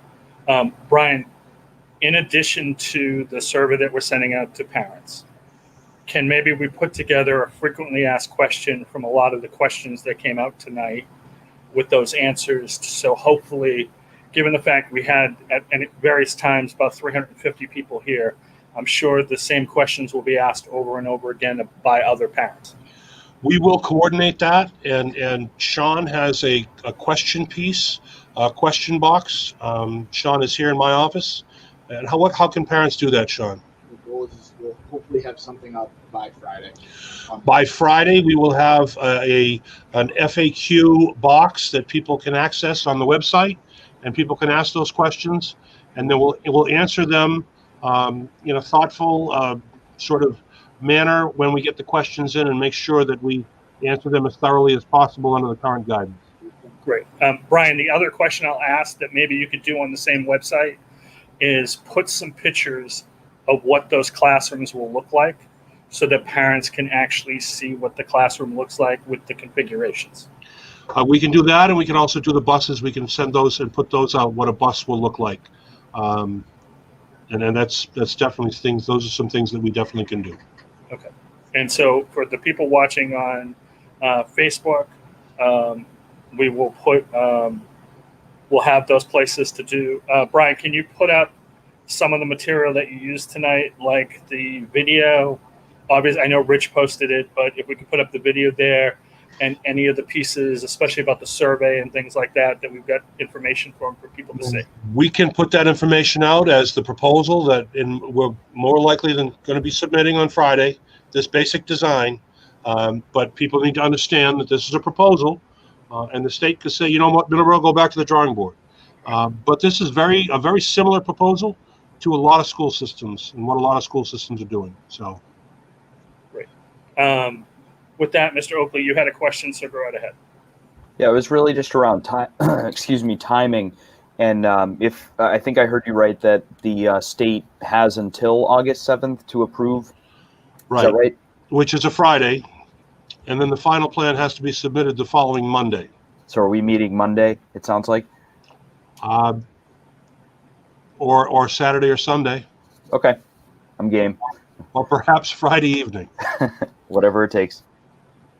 The thing I want to just mention to people, because I think it's important, we haven't hit August yet. So we do have the full month of August. And while everybody has in their mind that school starts in early September, it does not. The memorandum of understanding between the commissioner and the unions puts the start of school at roughly the 14th or 15th of September. School will not start in early September because early September and part of August will be about those 10 days of professional development that are now required. So I need that piece to be out there because we're so used to trying to start as close to Labor Day as we can. That is not going to happen. And Mr. Chair, that is statewide. Right. That is much like the closure that occurred in March when the governor and the commissioner said schools are closed, no more schools. So this is more of an executive order, an executive decree that says school will not open. You have to have 10 days at the beginning of the school year so that professional development can be provided to faculty and staff for remote learning, for hybrid learning, and all the rest. Because there may be a point at which, unfortunately, that we may go back to 100% remote learning. If there's a spike in Massachusetts and the governor so decides, that we have to have all of our teachers prepared for that remote learning piece. And we have to have platforms in place, which we're working on, as Dr. Gates described. We also have, again, 2,000 Chromebooks on the way, actually 2,500, with 500 units coming in for the high school separately. Those have to be programmed. So that extra 2 weeks will actually buy us maybe a little time to get those units in and get them programmed. And we hope that happens when we take delivery of those. So, and just to get the school committee, Brian and I had some conversations today, just to get the school committee on sort of what they're looking for ahead of time too. We will have to make a decision about whether or not we require masks beyond what the state is requiring masks. The negotiations with the other unions allow a school committee to go to 170 days. It does not require us to go to 170 days. So we will have to have a discussion about that because obviously we're trying to create the calendar. We can go the 180 days. So that's a discussion we will have to have too. There's those pieces. So I just throw that out there for sort of discussion.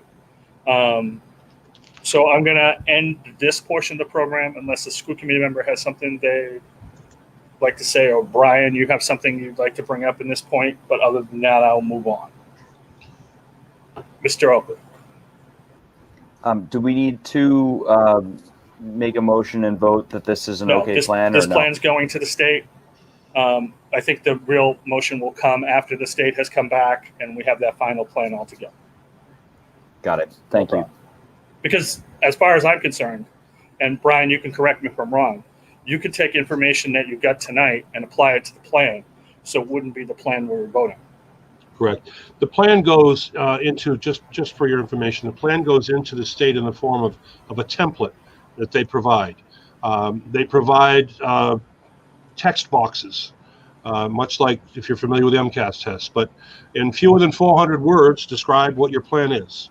And in fewer than 200 words to describe what this plan is. So Dr. Gates, Karen Lyons have been working diligently with that, and they'll continue to finish that. I've been sort of working with them here and there, but they're great, and they do a great job, and they'll continue to work on that, and we'll put that together finally as tomorrow or Friday morning and conclude that and send that off. When that is done, we will also send that out to school committee as part of the Friday Flash on Friday, so that you'll have that, so you'll see that. And that, as far as I'm concerned, and I defer to the chair, but that would be a public document also, so that can be shared as well on the website. Yeah, no, obviously, like we said, we're going to share everything that we possibly can anytime we can. The state has set up with some constraints and pieces. I know school committee members have been posting information as soon as they get it too. I would really, really ask the community to read those plans. because those are the plans we have to abide by. And you have to understand going in what is going to happen. For example, when we talk about buses, the whole piece is about the whole piece has been about the number of kids per bus. But there's things that will go on a bus that is different, like windows will be open at all times. Kids will have to remain forward the entire time. There can't be the sharing of materials on buses, all sorts of stuff like that. So people have to get to know that stuff and be a part of it. And as Brian said, we still haven't heard from the state about what school sports is going to look like. All we know is the MIA made the decision to delay the start of school sports. And Greg and I have had this conversation. I think you will see a further delay by the MIAA because they didn't account for the professional development days. So they will probably push it a little further because they have to, because it just won't be as feasible. And Mr. Chair, the other part about the bus transportation, if it's any comfort to families, is that students in the same family at the elementary level can sit together on a bench. So if a kindergarten child has a fifth grade brother or sister, they can sit together on the same bench within and not have to deal with the social distancing of 6 feet. Maybe that's just a silver lining, I guess, if there's any good, but just an FYI on that. Okay. Any other questions of members? Mr. Oakley. I'm sorry, I just thought this was a good time to say after we heard all of the work that has been done, and I've been following the comments, I just want to take the opportunity to say thank you to Superintendent Lynch, Dr. Gates, Carolyn Lyons, the whole administrative team, Sean Siciliano. This is amazing work you guys are doing. And from looking at the comments, I think people understand that. So just wanted to say thank you again after we heard of all the work that you guys have been up to. Thanks, Mr. Oakley. On behalf of the administrative team, I thank you. Any other questions? Then Brian, do you have anything else on superintendent's report? I do not, sir. Excellent. Thank you very much. We appreciate it. I appreciate the hard work, and I know how much that this is affecting everybody, and I really appreciate it. And I can't emphasize enough that I have probably spent over this summer more time with the superintendent than I ever intended to spend with the superintendent about for the summers. But just to see the work that everyone's putting in is amazing, and I am extraordinarily pleased by who we have in administrative roles. With that, the chair will entertain a motion to approve our consent agenda, which is approval of warrants. So moved. Do I hear a second? Second. So what we're approving is the spending requirements for the school. So this is required. Any questions or comments? Seeing none, this will require a roll call vote. Mr. Stevens? Aye. Ms. Farley? Aye. Mr. Oakley? Aye. Mr. Rowe? Aye. Ms. Janess? Aye. And the chair votes aye. Anything else anyone wants to bring up before I move on to closing out the meeting and moving to executive session?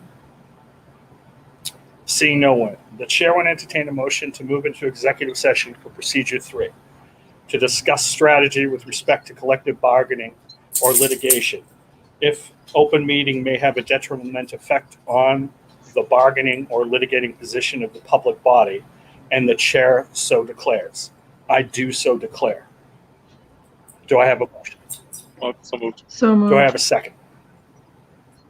This requires, we will go into Second. executive session. We will not return other than to just adjourn.